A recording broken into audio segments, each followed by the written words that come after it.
Israel এবং Lebanese group হিজবুল্লাহর মধ্যে উত্তেজনা বাড়ছে।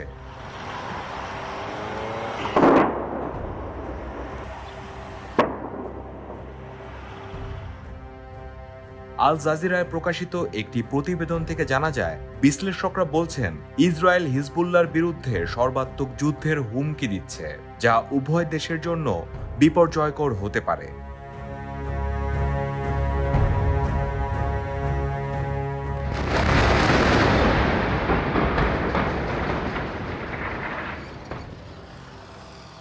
৮ অক্টোবর থেকে ইসরায়েলকে গাজায় যুদ্ধে বাধা দেওয়ার জন্য হিজবুল্লাহ সংঘাতে জড়িয়েছে ইসরায়েলের সাথে। অপরদিকে ইসরায়েল লেবাননের গভীরে আঘাত হানে এবং অনেক বেসামরিক মানুষকে হত্যা করে। গত সপ্তাহে মার্কিন প্রেসিডেন্ট জো বাইডেন গাজায় যুদ্ধবিরতির জন্য চাপ দেওয়ার সাথে সাথে উভয় পক্ষই আক্রমণ বাড়িয়েছে।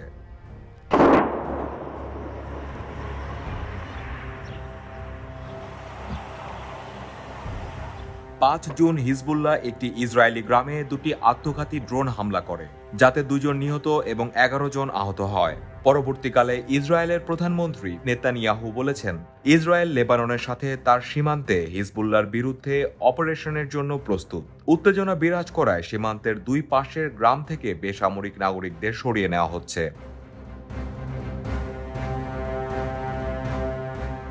একদিকে ইসরায়েল লেবাননের গ্রামগুলিকে লক্ষ্য করে সাদা ফসফরাস বোম নিক্ষেপ করছে, অন্যদিকে হিজবুল্লাহ ড্রোন, গাইডেড ক্ষেপণাস্ত্র এবং অন্যান্য অস্ত্র দিয়ে ইসরায়েলি সামরিক স্থাপনাগুলিকে লক্ষ্য করে হামলা চালাচ্ছে। ইসরায়েলি রাজনৈতিক বিশ্লেষক ডালিয়া শেইনলিন বলেন, তারা আশঙ্কা করছেন হামাস ৭ অক্টোবর ইসরায়েলে যেমন হামলা চালিয়েছিল, হিজবুল্লাহ তেমন হামলা চালাবে।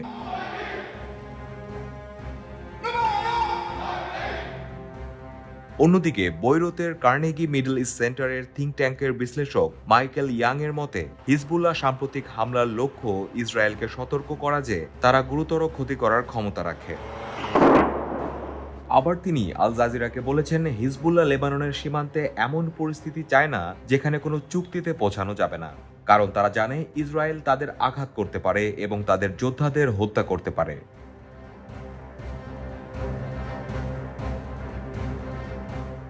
লেবানিজ আমেরিকান ইউনিভার্সিটির পলিটিক্যাল সায়েন্স বিভাগের সহযোগী অধ্যাপক ইমাদ সালামি মনে করেন না যে ইসরায়েল বড় কোনো আক্রমণ করবে। তিনি আল জাজিরাকে বলেছেন, ইসরায়েল লেবাননের সাথে যুদ্ধে গেলে মূল মিত্রদের সাথে, বিশেষ করে মার্কিন যুক্তরাষ্ট্রের সাথে সম্পর্কের টানাপোড়েন হতে পারে, যা তার প্রতি সমর্থনকে জটিল করে তুলবে।